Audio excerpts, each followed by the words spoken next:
గురుగారు ముఖ్యంగా పెద్దల పండగ అనుకున్నాం ఇందాక సంక్రాంతి అంటే. మరి పెద్దలకి ఏవైతే అంటే చనిపోయిన వాళ్ళకి ఏదైతే వస్త్రాలు కావచ్చు, పిండి వస్తువులు లేకపోతే వాళ్ళకి నచ్చిన వస్తువులు ఏవైతే ఉంటాయో వాటిని అసలు ఏ మూల పెట్టాలి? కొంతమందేమో దేవుడి కిందే పెడుతూ ఉంటారు. మరి కొంతమంది తూర్పుకి ఏదైతే మూల ఉంటుందో అటువైపు పెడుతూ ఉంటారు. అసలు ఎక్కడ పెట్టాలి? ఏ ప్రదేశంలో పెట్టాలి అంటారు? తప్పనిసరి నాన్న. ముఖ్యంగా దీంట్లో దేవుడి గదిలో చనిపోయిన వారి ఫోటోలు పెట్టవద్దు. అవును. పెట్టవద్దు, దాంట్లో అనుమానం లేదు, ఏమాత్రం కూడా సంశయం లేదు ఆ విషయంలో.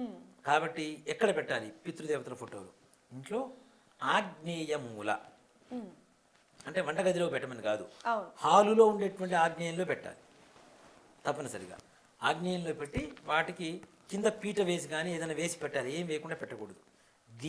దీపారాధన కూడా తప్పనిసరిగా వాళ్ళ దగ్గర కూడా చేయాలి, వాళ్ళకు కూడా పూలమాల వేయాలి. ఇక్కడ ఇంకొక విషయం చెప్తానన్న, మగవాళ్ళకి గంధం పెట్టి కుంకుమ బొట్టు పెట్టవచ్చు. మగవాళ్ళ ఫోటోలకి గంధం పెట్టి కుంకుమ బొట్టు పెట్టవచ్చు. ఆడవాళ్ళు భర్త ఉండగా చనిపోతే బొట్టు పెట్టవచ్చు. భర్త చనిపోయిన తర్వాత చనిపోయినటువంటి వాళ్ళ ఫోటోలకి కుంకుమ పెట్టరాదు. ఇది చాలామంది చేస్తున్నటువంటి తప్పు. విభూది ఉంటుంది చూడండి, చక్కగా విభూది తీసుకొని రాయండి. పూలమాల కూడా అలా, అంటే భర్త చనిపోయిన తర్వాత చనిపోయినటువంటి ఆడవాళ్ళకి పూలమాల కూడా వేయకూడదు ఫోటోలకి. చాలామంది ఇప్పుడు డెడ్ బాడీ మీదనే తీసుకెళ్ళి వేస్తున్నారు. వేయకూడదు.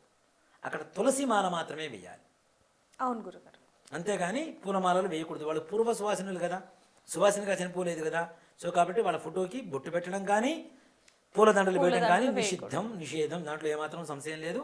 విభూతి బొట్టు పెట్టండి, తులసి మాల వేయండి, దాంట్లో మంచిగా పద్ధతిగా ఉంటుంది.